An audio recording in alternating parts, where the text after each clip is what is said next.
그 마이크 소리는 잘 들리지? 네, 잘 들립니다. 저희 마이크 앞에 있습니다.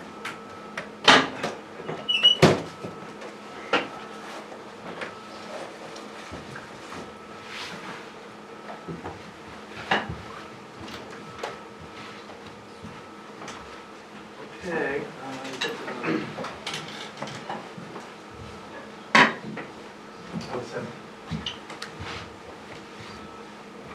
Hello, everyone.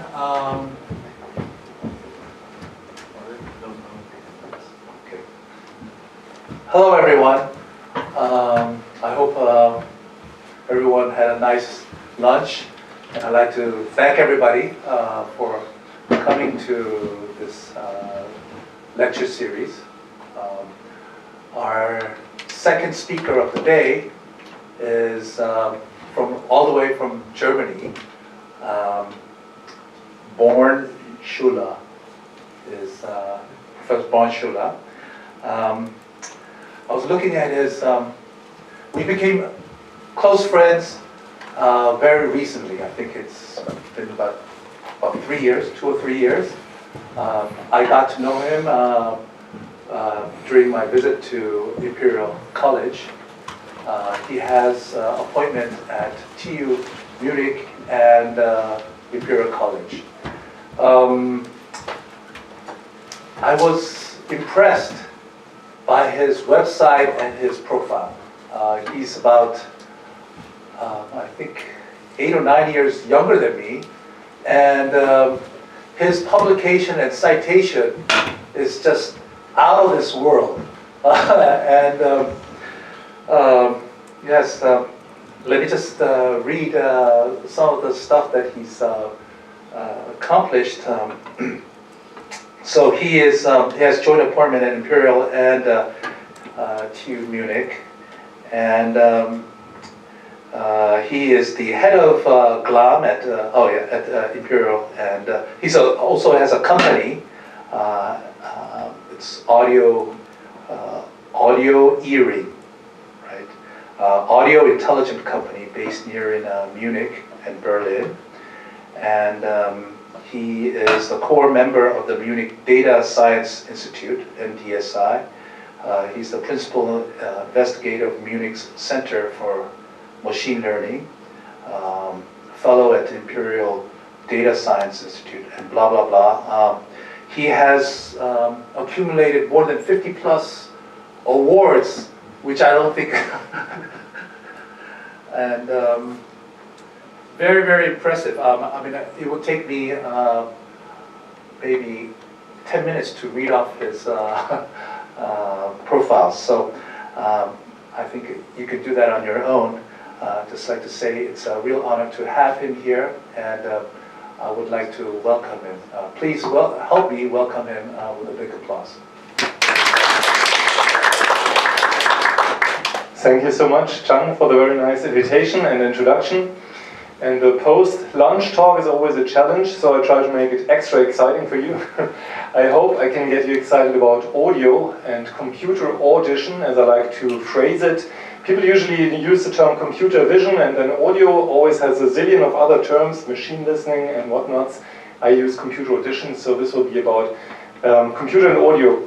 The foundation model style, because I want to make a journey, a quick one from past feature by experts, machine learning architecture learned or given by experts, to nowadays using foundation models, of course. Maybe a first quick question to you: who is working on audio in some way? I know Chang is, yes, Mark of course is, okay. The rest I need to get excited about it. And to get you excited about audio, I wanted to talk about applications first. So why are we doing audio in the first place? Isn't it already solved? It's not really solved, but I hope I can give you some interesting application use cases. I work a lot in healthcare and medicine, so audio for medicine. Mark will also talk about that later a bit. We are doing diagnosis mostly at the moment, and I give you just some estimates of world prevalences. Take these with a grain of salt, they're just estimates. But we're starting with neurodevelopmental disorders like Fragile X syndrome, head and neck cancer, and multiple sclerosis, Rett syndrome, Parkinson's as a neurodegenerative disorder. Cardiovascular disease is, for example, from heart sounds, and some of the ones before have been from speech. So doctors are listening a lot, actually, but usually when you think of medicine and AI, you probably much more think of imaging. We try to make the point that audio can do a lot here too. And yeah, epilepsy, stuttering, autism, and whatnot. I'll be a little bit faster here. COVID-19, we have been working over the last years a lot on recognizing that from the voice and the sound of your laughter, your breathing. Talking about breathing, asthma seems straightforward, but also sleep apnea, somatization disorders, alcohol use disorders, osteoarthritis. So listening with a microphone on your kneecap, for example, if you have problems with the joints. If you add those numbers up, it adds up to every third, probably, or fourth citizen on Earth that we could help by monitoring with a microphone throughout the day once they develop signs of some problem. I wanted to give you just one use case example from going into the real world, and that is depression. I could have chosen COVID-19, but now nobody wants to hear about COVID-19 anymore, I guess. We had a huge effort in the UK collecting data from 70,000 people of COVID-19 data, but instead, let's talk about depression. You can see first we did a study in United Kingdom, Netherlands, and Spain collecting data of depressed individuals and looked at traditional audio features. Means experts have been giving these, and you can understand what they are, and you can see if they're not in the middle of these diagrams here, it means that they are meaningful. And for depression, for example, duration-related features like number of pauses, speaking rate maybe, and so on, and then some that are more pitch-related, intensity-related. Some of that are not too meaningful at all, and some cultural differences you can also see. You can also listen to the words. So we have been using automatic speech recognition. We have been using a large language model, BERT, to cluster these words and show what topics are worrisome when it comes to health. And you can see if people are talking about their sleep or having no expectations, as you wouldn't be too surprised. Those are more worrisome topics as compared to talking about friends, weekend, family. That's not too worrisome. So, in other words, we're using audio here not only by the sound of the voice, but simply also by listening to the voice in terms of recognizing depression. Now, I said these are real-world examples, and what we have been running recently is with the University of Tokyo, some study which we are releasing the data at this moment with 342 subjects recording their depression in everyday life, so-called EMA, so ecological momentary assessment, meaning that people are asked throughout the day repeatedly to talk about their feelings, kind of, and give self-ratings at the beginning for the system to learn to personalize, and then it can recognize later on what's going on. So we have the DEMS inventory here, and you can see a couple of emotions in there, vigorous, gloomy, concern, and so on. And at the end of the day, using some architecture that I will talk about later, some self-trained WAF2VEC 2.0 model, we had a concordance correlation coefficient of 0.55 roughly. Concordance correlation is a mixture of being absolutely and relatively right, and this doesn't sound too good, but actually it is okay, because it's the same amount of what, if you ask different psychologists, would show as a disagreement among each other. So in other words, it's in the region of humans, and it can't be better than humans at this point, because we're getting the labels from humans. That's our problem here. As long as we don't have a brain scan, we don't have a better target to learn against than listening to the humans that label us, the data. That was one example simply, but you've seen the many before, what we could be doing in health. I'm moving to other urgent topics in the world, and that is saving the environment. We have been thinking about using audio, and not us of course only, but others too, of using audio for saving the environment. Monitoring the ecosystem in terms of organisms, species richness analysis, plant health monitoring, so not only animals, that the environment, melting ice monitoring from audio, wildfire detection, and so on. And there is a lot of advantage in audio because the data rate is very small. We use one microphone to cover a huge area. For example, we will be seeing monkeys monitored in Costa Rica with a few microphones per square kilometer, rather than having a camera every few meters almost you would need in comparison, unless you have satellite and look down into the ground. But then you can't cover dense forest grounds. and many other good things in audio, as long as you make sure that privacy is assured. So if you position microphones in the wilderness, we have to make sure that there is no conversation of people hiking there or something like that caught and stored somewhere. We broke this down into the 4 elements, like air. We want to monitor area life, and we have been doing that a lot. Meteorological phenomena. Fire is standing for wildfires. Structures also from humans, noises and machines. Earth with environmental changes, animal population, human and animal protection, plant bioacoustics as mentioned, and the water, the melting ice I mentioned, floods, water supply, maritime life, and so on. We have been running several challenges at Interspeech, both for the health state and also for animal monitoring from audio, but I wanted to give you one real-life example we have been doing with our colleagues at Imperial from the bio department, from the biology department, and they put up microphones in Costa Rica. You can see in those white dots here to monitor a 1,000 square kilometer area with 341 sites to get real-world data on how are monkeys being pushed away by civilization.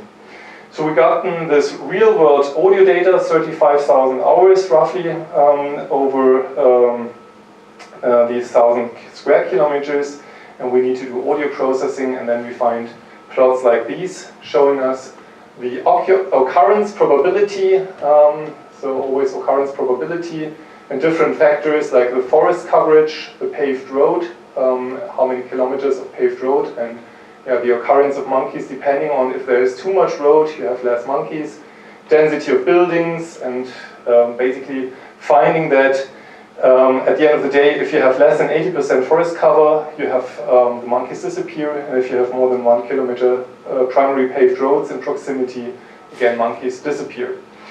So this is just one species, it's one real-world example, but we're doing this at much larger scale now, also in Germany, monitoring also animal healthiness, so looking, for example, into the sounds in terms of, similar to the humans, diseases from the sounds of the animals and anomalies detection from that. And speaking of anomaly detection, I just wanted to give you a third example, and that is in the industry. We're running fault recognition here in such a gas-insulated switchgear device where you have a microphone array here. We also started to doing this in cars. If you're driving your car and you hear some rattling sound or some unusual sound, you would be alarmed. Why not have the car itself listen to that? In addition, to internal systems, something sounds wrong. In this example, we have different mistakes, like foundation bolt loss, loss generatrix, screw is being too tight versus normal, and you can see different frequency patterns we have to recognize depending on the operating voltage, and then you can recognize normal versus something's wrong from the audio. And comparing different architectures to get that work better. So I hope by that I convince you that we can make contributions with listening and real world, and I myself love to ski and to snowboard or to ice skate in Munich, and I constantly catch myself listening. On the ice you always listen if a crack is building up in the lake and it's dangerous. If you're skiing, you're listening to the sound of your movements. It's good, but it's bad. So I feel we're listening much more than we're using from an AI perspective. It's a lot of focus on imagery, so let's see how we can better hear with AI. Talking about hearing, the first thing we have to do is enhance our target signal. If you want to do this in the wild, we have to get rid of noises. You're too gentle, you're too polite. It's very quiet in here, but usually you have a lot of background noise, of course, going on. These days, this is done with deep architectures, usually having some mixture of audio with a mixture encoder for the target audio extraction. Then comes the fusion layer where we embed some clue, what audio we want to focus upon, and then comes the target extractor where we focus on the audio or we extract the audio we're interested in. What can be the clues? The clues can be from audio itself, so we have an example of a voice of somebody or maybe of a noise which we want to focus upon. It could of course also be from images, So maybe we want to enhance a certain sound and we have somebody look at somebody, then I enhance this voice that somebody's looking at. It could be a spatial clue. If you have multiple microphones, we could focus on some direction. If it's enhancing speech for a human, it could even be your heart rate, so kind of what makes your heart tick faster in the audio, and focus on that, and it can be other clues too, of course. From that, we need a mixture encoder to somehow represent the audio and then provide a mixture neural network. And finally, the target extraction, where we have a masked neural network to mask what we want to extract, including potentially some beamforming if we have multiple microphones, and then comes the reconstruction of the original audio, including some clues what to focus upon. As we are from Germany, we made our open source toolkit named Enhance. So not enhance, but enhance, to enhance your audio.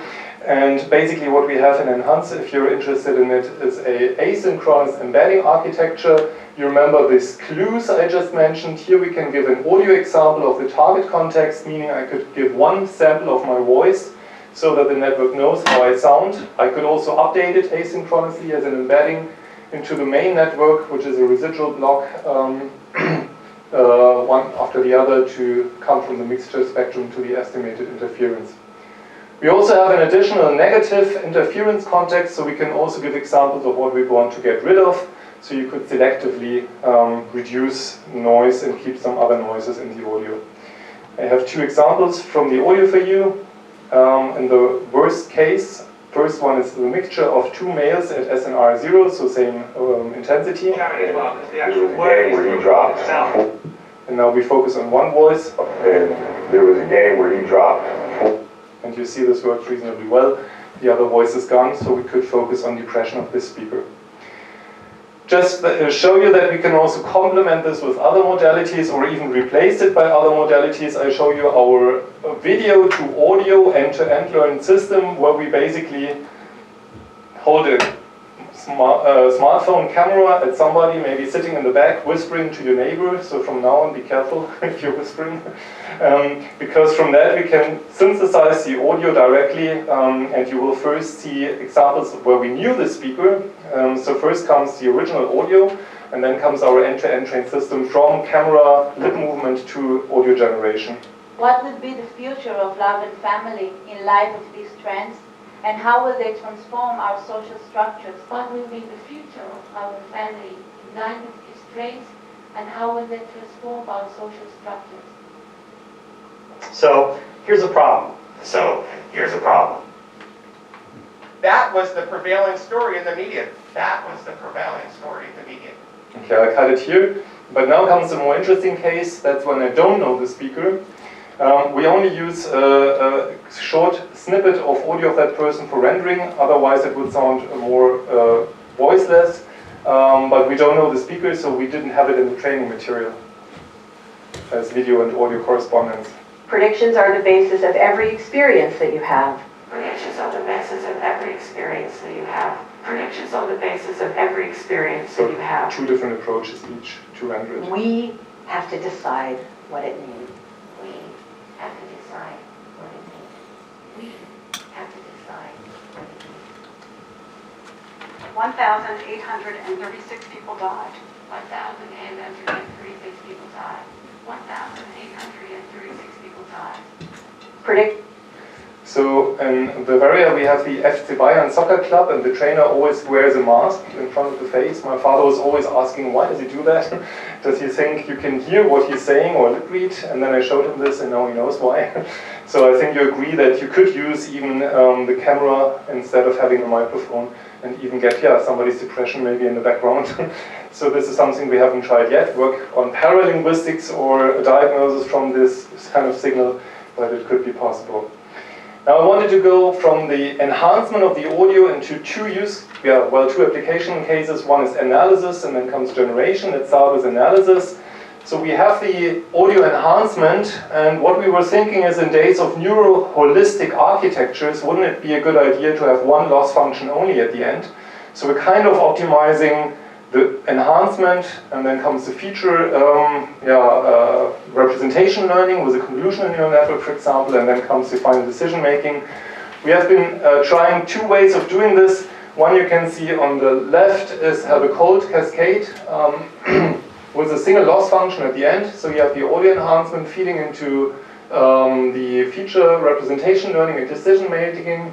The other one is having two loss functions, one for the enhancement and one for the decision making, for example on COVID-19, yes or no from the sound of the voice or breathing. But we have a multitask learning, so these are learned commonly. And the third one is iterative optimization, still two loss functions, and updating this one and so on and so forth.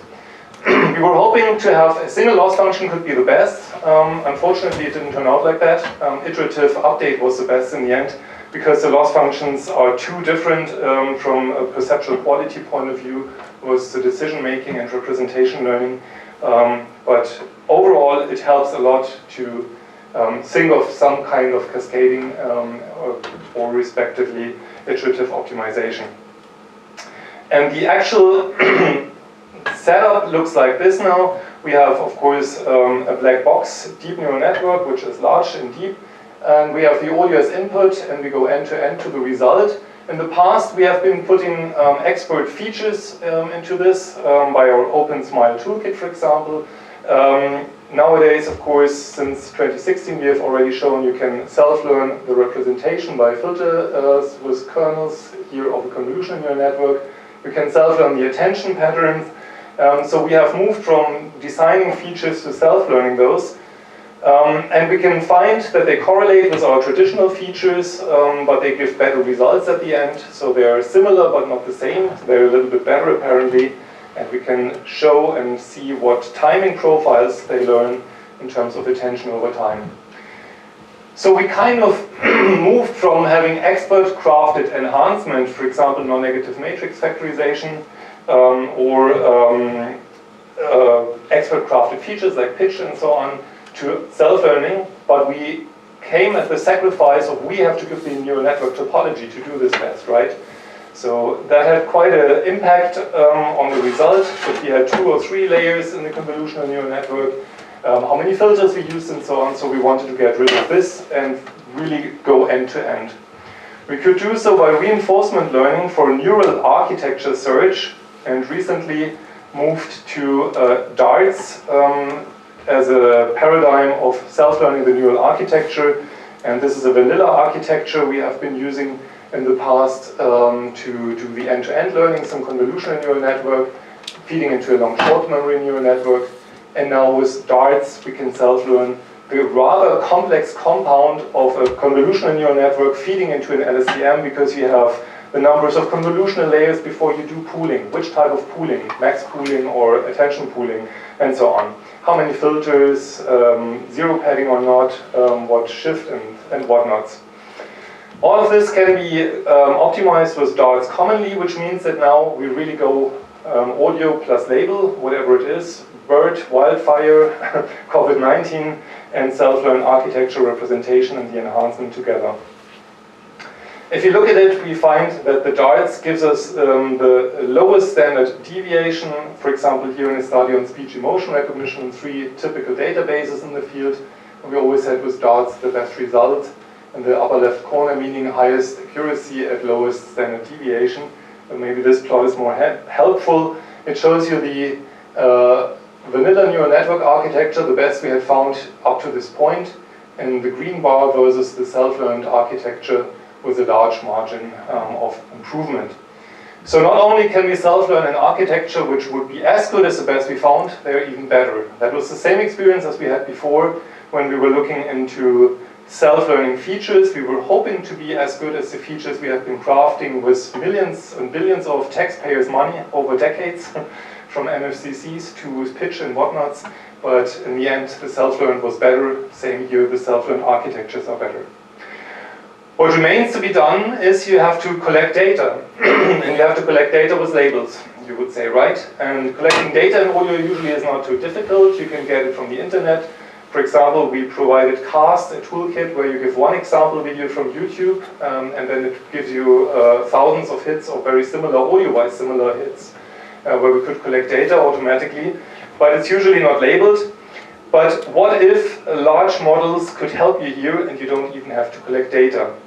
We were first wondering from a language perspective, when the large language models became fashionable, if they show emergent capabilities for our problems. So we first asked ChatGPT if it could recognize sentiment or suicidal risk. So I've been talking about recognizing depression from the language before. So can ChatGPT by itself, without me training it in any way, recognize suicidal risk, for example? Why did we pick suicidal risk? Well, we had a database at hand that was released after ChatGPT training, so we were sure it wasn't inside and it was related to our use cases. We had 3 different traditional architectures coming from the 1990s. Term frequency representations by Joachim's feeding into a support vector machine, so this is really your 1990s style NLP, over word to vec by Thomas Mikolov, so you're now in the 2010s, feeding into a support vector machine but already trained on large language data for word embeddings, feeding into a large language model, Roberta, which is a BERT version, fine-tuned, feeding into an MLP, versus asking a large language model like ChatGPT out of the box. So no training at all on the target data. And what did we get from that? On sentiment, so is it positive or negative, some text about something, ChatGPT was better than any of the other things. So it was, again, not only that we were hoping for it to be similarly good, but it was, again, even better, without us adding any training data or anything to it. It was a little bit different for the very specific task of suicidal risk, but you can see that ChatGPT out of the box was as good as the 1990s and 2010 models. It was not as good as fine-tuning other large language model, which usually you would expect if you fine-tune a large language model with the training data, it should be better. So that was early last year, and we moved into can we lend the large language model's ears to somehow get our audio side into it. And how do we lend a large language model ears? Well, the first thing we considered is use our old school expert features. They are describable, so we can say the pitch is high or low, or higher or lower by 10%. We can also quantify it. Then we realized that as ChatGPT and these models have been trained on a lot of Wikipedia and papers, they actually knew our features. We could literally say, please implement audio feature extractor implementing OpenSmile type features, and it did it. So we didn't even have to invent particular feature names, we could use our existent ones. But what was more is that we thought we want to give the whole audio, and to give it the whole audio, we used an autoencoder reconstructing the spectrogram. But reconstructing the spectrogram with an autoencoder with a bottleneck still gives you too much information. So we use vector quantization and had a codebook, and basically this means we use the number of the nearest by codebook entry for the bottleneck representation. In other words, each audio spectrogram gets a number. Depending on the codebook size, you can imagine how many different shades of gray you get from that. And the result, we tried zero-shot learning and few-shot learning with our language models given ears, and got better results again than doing our audio features and audio processing. So the language models included so much background knowledge, apparently, that it helped a lot to get even better results out of the box. So now we could have them here, and now we were wondering how can we get them better at hearing. If you already know that we have language models, we can fine-tune them, we can work on the prompts. That's the 2 things we did. Prompt tuning with p-tuning v2 was the first thing we did. You can use reinforcement learning, for example, for prompt tuning. You can tune the prompt on the linguistical level. You can also, if you have a deeper grip on your large language models, fine-tune deeper layers for prompting. That's what we have been doing with some of the large language models we have been looking into, including Claude and Bing and others, not only ChatGPT. The alternative is that you do low-rank adaptation, for example, so you give a few parameters extra on the side to your pre-trained weights in the large model, for example in this autoencoder topology, and have some additional representation from your problem. That both worked very well, so tuning the models helps, and of course few-shot learning also helps. Few-shot learning means that you give a table of a few examples with the outcome. It's like a supervised learning, but telling a language model, if these are that, what about this new one? So it's a little bit of more background knowledge in a straightforward way. We were wondering if you can also use different expert-crafted prompts, so kind of going back to expert-crafted for fun. And expert-crafted prompts we use are on this unreadable table, but I can zoom in for you. And for example, expert-crafted prompts means it says something like, you're an ignorant. You are a confused person who doesn't know much about the problem, you're just barely guessing without too much knowledge. Or you have the greedy gambler, and then you have the expert, work on this problem step by step, and so on and so forth. You're a professional on this and so on. Didn't make a difference. Again, we were looking at emotions, in a way, sentiment, toxic language, and sarcasm, and you can see that it did make a difference. So the expert kind of prompts were better than the ignorant prompts. So the large language models behave differently in a repeatable way also when you do understandably different prompts. So the question now is, how can we get better results by, for example, fine-tuning the prompts? What we also tried is, of course, do some late fusion of our old school models with large language models, so I don't have a definite answer yet what is the best way, but these are some options you have.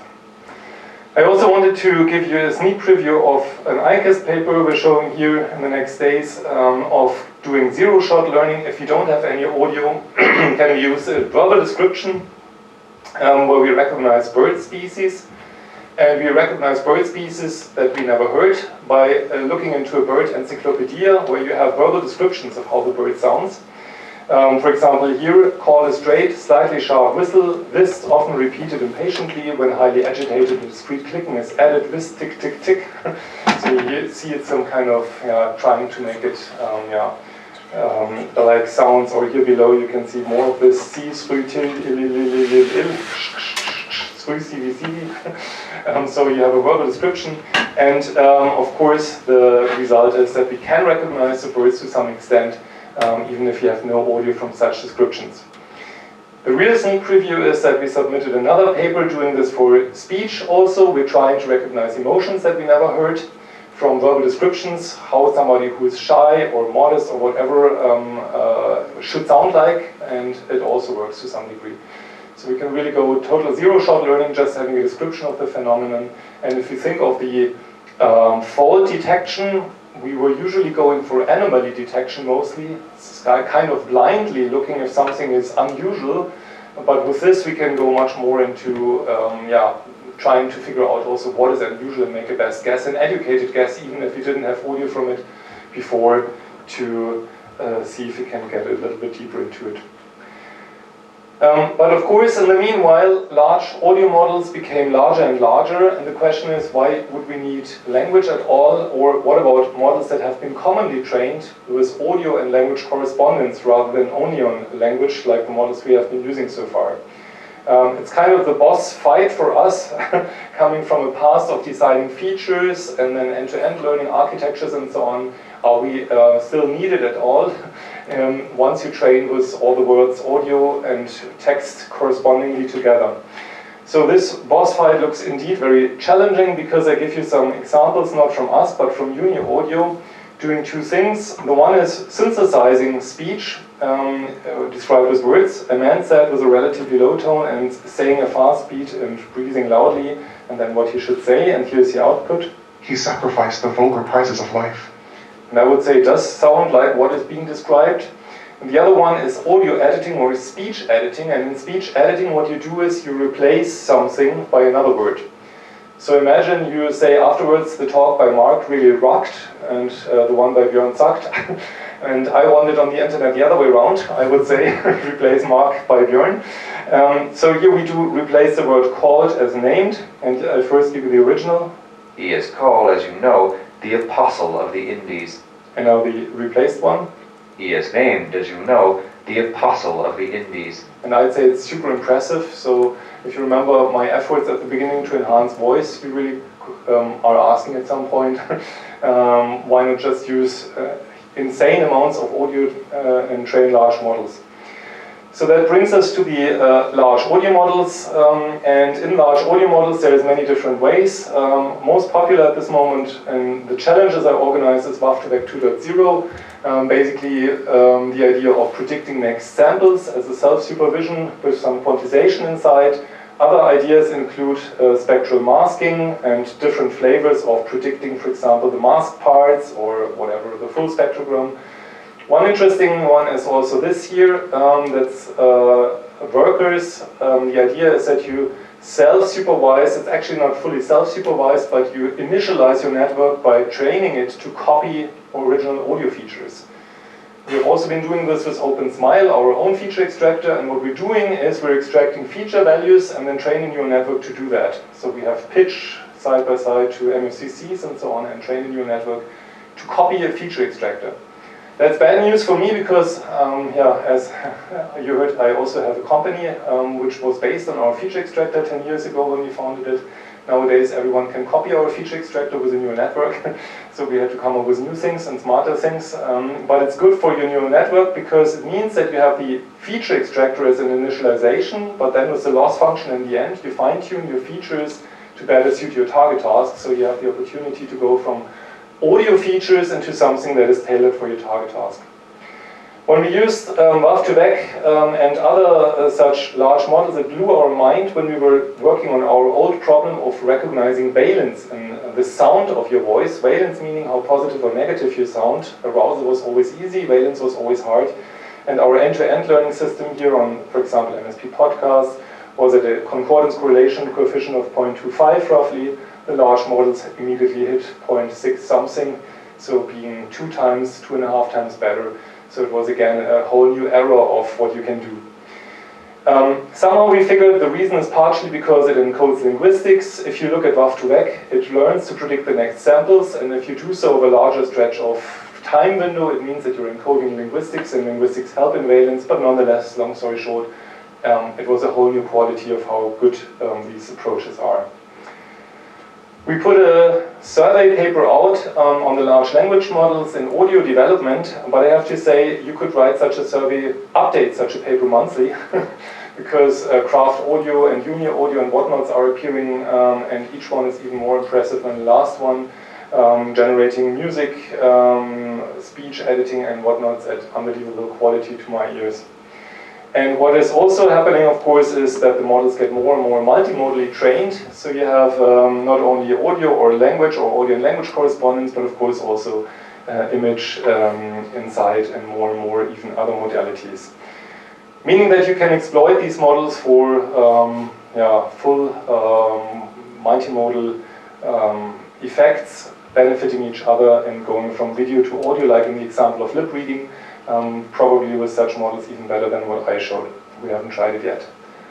Just to mention, we have been working also on the side into similar directions, learning features I already mentioned. Here you see plots of a neural network trying to imitate our OpenSmile features. And you see the blue curve is the neural network output, where the red curve is some feature like pitch or energy from OpenSmile. It's not doing a too good job, in a sense, to copy the features. But that doesn't really matter because it means you have a neural network, as I said, that is initialized, but that can then be changed together with the loss function at the end and gives you better results at the end, so you don't really care if it's doing too good a job in imitating our features in the first place if you train it together. The other thing we have been doing in a similar way is to parameterize features. So rather than trying to learn MFCCs, for example, with a neural network, why not simply optimize the parameters of those features? Here, for example, the bandwidths of the features and the attenuation of the filter banks.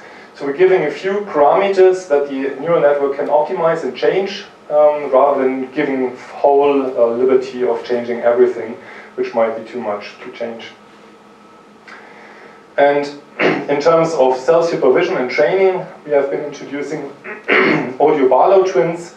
That is the idea of showing similar representations, so the opposite of contrastive learning, where you show what it is not, because there's too many ways of what it is not, but there is a few ways what it could also be. So we're using feature representations where we train similarities and make it ignorant or robust against, for example, pitch shift or duration changes and so on, by showing augmented features as a similar representation.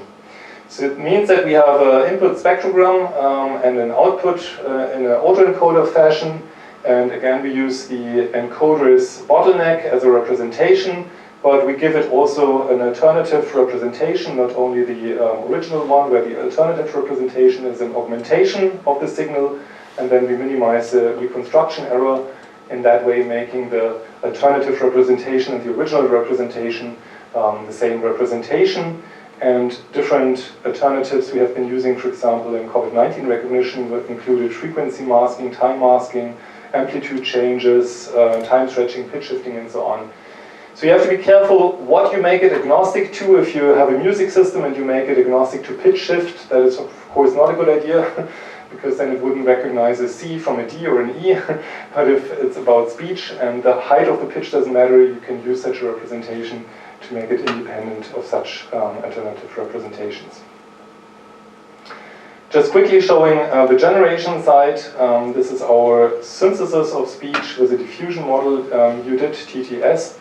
And after you've heard the large models do a generation of audio, it's maybe not too exciting after all, but I just give you some example of generating speech to a target voice and to a target text. So you first hear the target original. In 1855. And now we give the voice with an example and the text. In 1855. In 1855. And have two different versions of doing that, so you hear it's quite good, even without large inside. But what is more interesting is if you give a target to alter the voice maybe, for example here in different emotions.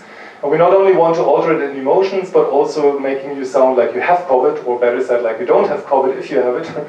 Maybe if you're sounding tired, to make you sound non-tired. If you're drunk, to make you sound non-drunk, whatever it is. So what we can recognize, we also want to alter in the voice. So without much further ado, the same neural network architecture to synthesize different emotions or convert. And we go through angry, happy, neutral, sad, and surprise. I am a student, I am studying in the university. I am a student and I am studying in the university. I am a student and I am studying in the university. I am a student and I am studying in the university. I am a student and I am studying in the university. Okay, one more. Attention is all you need. Attention is all you need. Attention is all you need. Attention is all you need. Attention is all you need. And final one. I am using Transformer to generate this speech. I am using Transformer to generate this speech. I am using Transformer to generate this speech. I am using Transformer to generate this speech. I am using Transformer to generate this speech. And you could hear maybe that we had some problems with sad, where we had less examples. The acoustic quality is a little bit different, but overall, let's say we're nearing a point of it sounds perfect and realistic, really. And this is voice cloning, again, after the audio editing example. It's almost from the past, also from a recent past, using GANs to have a neural network keep counting after the first digit somebody says. So you hear the initial digit, and then the neural network tries to keep with the same acoustics and same sound of voice to keep counting. 9, 0, 1, 2, 3, 4, 5, 6, 7, 8, 9. 3, 0, 1, 2, 3, 4, 5, 6, 7, 8, 9. 3, 0, 1, 2, 3, 4, 5, 6, 7, 8, 9. And it's maybe not as good as the large data trained models, but in any case it means that we're clearly moving into a time where you can't trust an audio recording of somebody saying something any longer. And we're working more and more on forgery detection, and also how can we prevent harm done by having people say anything they never did. Okay, I'm skipping this one and move into challenges that we're currently mostly occupied with. First one is adaptation. This is another paper we will show here at ICASP, but generally speaking we feel that these models we have always been comparing in the speaker independent case, also the challenges we did at Interspeech over 15 years and at Europe's lately, it's always about speaker independence, but of course you can adapt to the speaker if you're using some application for a long time. If you have your switch gear or whatever industry device, you have a lot of time to adapt to it. So what can we gain from adaptation? The next most important is maybe efficiency. For us it's in particular for the health use case, because people don't want their energy or the battery to be dried just because they monitor the health in the background. So with colleagues we've also been working on even hardware changes and of course many things in making the network smaller. Very simple tricks often are the best, like quantization of weights, cutting neurons. But of course you can also do knowledge distillation and even work on the hardware. The one we're particularly interested in is explainability from an audio point of view. That's another sneak preview of an ICASP paper. Here we try not to only visualize things. We are audio people, so we want to sonify it. So play back the audio and focusing on what is the difference in the audio. Why do I sound COVID-19? Why do I sound depressed? And if I show somebody a picture, maybe it's not too telling. But if you can play back, this is the part in the audio that makes us think you are COVID-19 and so on, we feel that's a much better approach. It takes us also a lot of usability engineering, asking humans how they like it, if they prefer it, trying to personalize the audio we generate with a lot of extra effort. And then we're moving more and more into a time of attacking AI and being robust against attacks. We know this again from the computer vision domain very well, of course, where you have an image of a banana, you add some noise that humans can't see, and the neural network thinks it's an apple. We have the same with some music being played, some noise added that you can't hear, and Alexa orders some computer for you on the internet, which you never wanted to order. But it's also the same for our paralinguistic use cases. We have been showing we can make a neural network believe that you have COVID-19 despite you have it not, or the other way around very easily. So we have a race of attacks and preparing against those. So this makes me move into our vision for the future of computer audition we're working on with a large national grant at this moment, and that is going much, much deeper into sound, as we have been doing for speech before. Sound event recognition is usually very coarse, so you have a description like this is office noise that you're hearing now, and then you have some audio, and there's an auditory scene, we say, of a train station, for example. But the reality is that it's much more fine-grained. In an office sound, you have a lot of different sources of sound, maybe somebody smiling, typing, the street noise, somebody writing, and you can hear the pen on paper, maybe even some fan and so on, doors slamming and whatnots. And now we want to do the same we have been doing in speech, attributing states and traits to the original sound sources. So you see smiling, this is speech, is maybe we can say it's a female from the laughter or whatever is smiling sound. Age and how sincere or not it is and so on. Now for the other sounds it means that if we hear a smartphone vibrating, we could maybe even hear the brand, maybe say if the display is broken, because a broken display when the phone vibrates sounds quite different, and so on and so forth. It also means that we dissect the sound sources, and if I put this onto this desk, it means that I have two sound sources. One is this laser pointer, the other one is the desk, and then I can say the desk is made of plastic or plastic covered. This is made of plastic, maybe the desk is broken or not, and so on and so forth. So really dissecting sound into all the individual sources and then attributing very rich state and trait to that. That means we have some decomposition, then we have some sound interpreter, and we also envision some higher level understanding and have been working on that. Here we have the example of two guys working on a car in a garage while listening to music, and we decompose into the different sources of audio, and then the interpreter says, this is two guys, and there's some music and so on. And the understanding, for example, says on higher level, oh, it's rock music, but you don't have a bass drum anywhere. So some of the components must have been wrongly assigned. Please go back and see where we lost the bass drum. Originally, we had the plan to do this with some agents for interpretation and ontologization and understanding after decomposition. And the ontologization should have done some clustering, some curious clustering, looking which sounds are new, which we don't know about, and then try to make a structure of different desks and tables and their characteristics and so on. Nowadays, we figured the large language models help us a lot here. We can just use the kind of zero-shot learning I've been showing to you, and we can directly ask a large language model what kind of materials could a desk be made of, so we don't need to do ontologizations much more any longer. We have it all in those large models. So in short, we want to have a much more fine-grained computer audition than we had before, which seems natural to computer vision. Maybe already, if you look at a table, we can already say it's made of wood or whatever easily. We want to have the same from the audio side. And with that, let me give you just a summarization and outlook. I have been showing or advertising the move from expert-crafted to completely even data-free audio processing being possible, simply by exploiting large pre-trained models and by self-learning of architectures if we have data, but somehow we don't even need to do that any longer if you have large models, because we have a lot of emergent abilities in those models for tasks that we might envision. In particular, we see more and more language as a medium to describe audio. You've seen this in the synthesis. We're also moving into tagging audio by language much more freely. So, for example, speech emotion recognition, not choose one of the 7 emotion categories, but allowing people to freely describe the emotion they're hearing, freely describe the sound that they're hearing. With the large language models, we can easily find common representation across these. And we're using language much more as a mean to describe audio nowadays.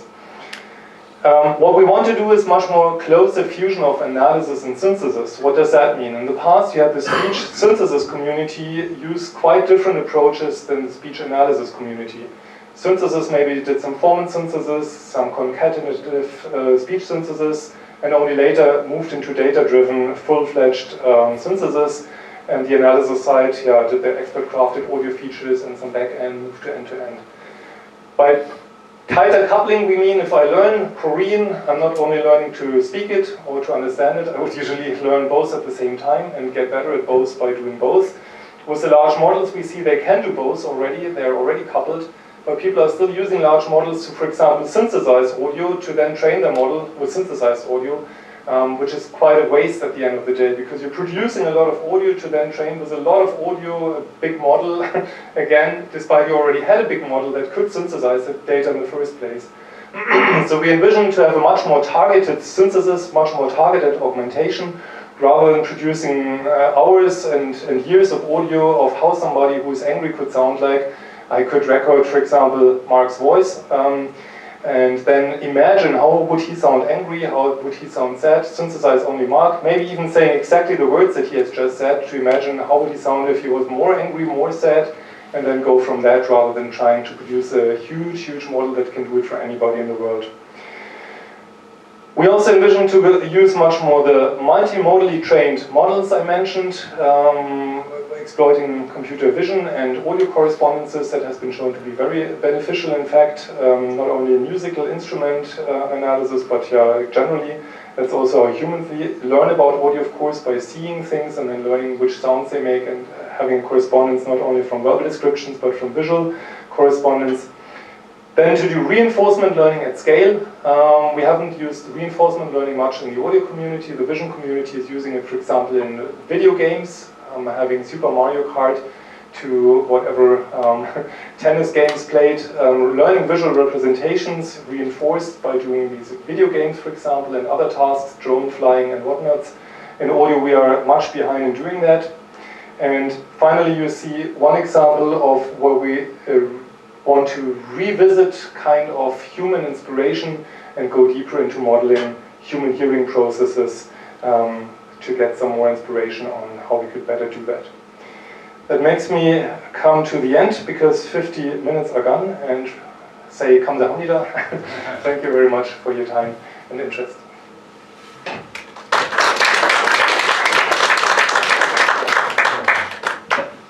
So if there are any questions, please make some questions. I have some questions. Well, I think you gave a wide spectrum of audio processing that can be performed without label and being in connection with LLM. Now I am wondering, so you have LLM that's, that is presented by big companies that was trained by a large one, and I don't think we can, not many companies or labs can ever have an LLM dedicated to a specific application. So you usually use this foundational LLMs. And LLMs are generally based on text, right? I mean, right now we're moving to multimodal. You talked about a lot of audio signals and representation. Now, there is a gap between text and also this audio representation system. So you have developed this new representation called SMILE, I think, which is used for various applications. How do you connect that representation to an LLM? I know that there is some work that sort of interfaces LLM with representation, audio representation, and there's some architectures that's proposed for that. I don't know if you're have you thought about this, and what is your hope and what do you envision? You have this wonderful work on representation, self-supervised learning that's generated, connecting it with LLM that's large and powerful that you can't hope to dedicate that to audio. So, how do you interface that? That's my question. Yeah, it's a very important question, thank you. And I've been showing two ways of doing it here, but we're thinking of others too. One is to describe it by feature values, for example, the audio. And pure shot learning is another one where we give a few examples, but that is kind of supervised training of the LLM. The other one was the autoencoder with vector quantization to boil it down to a single number, but that's a very coarse description of the spectrum, maybe too coarse for some application use cases.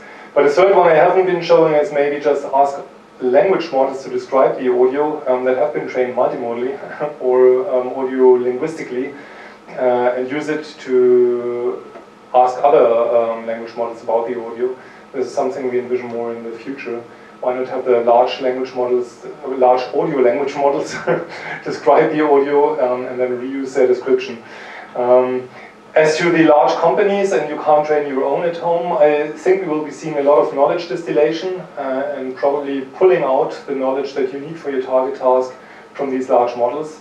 And I think for the big companies this will be also a challenge in terms of piracy, because how do you prove at the end of the day that somebody trained the model based on outputs from your model? That's always a challenge. For us, with the feature extractor, I showed that you can copy our feature extractor. I don't have to program my own feature extractor anymore. I just train a neural network as a super nonlinear high-dimensional function learner. But the same can be done, of course, with these models. I extract the knowledge for my target task from them and use it. And as I said, exciting times for piracy and for proving piracy, I guess. On that question of generating someone's voice, I don't know, that's illegally, okay, saying something that you haven't said. How would you fight against that? I mean, how do you protect someone's voice being generated? Do you have an idea of how that might be? That's a very difficult question, but I mean, yeah, so the spoofing challenges at Interspeech are showing already shockingly low identification rates of such attacks or copying of voices. What we have in mind mostly is behavioral markers, so not so much from the acoustics alone anymore, but matching, does this sound like you usually sound when you, whatever, are angry or sad and so on. So just copying the voice that it sounds like you alone wouldn't be sufficient. It would also have to match how you usually sound when you're angry or sad or whatever, or tired.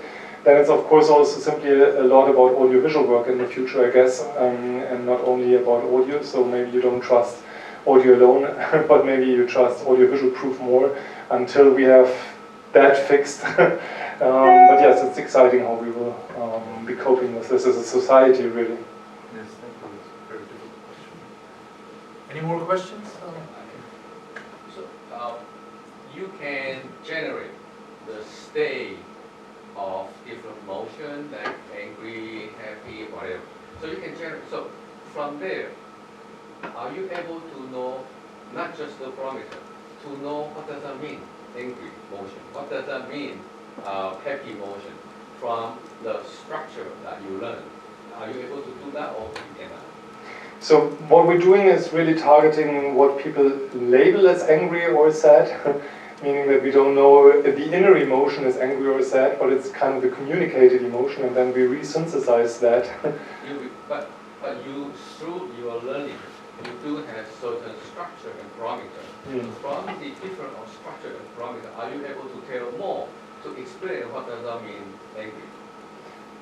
I very much from happy. Yeah. And you can say that is because certain,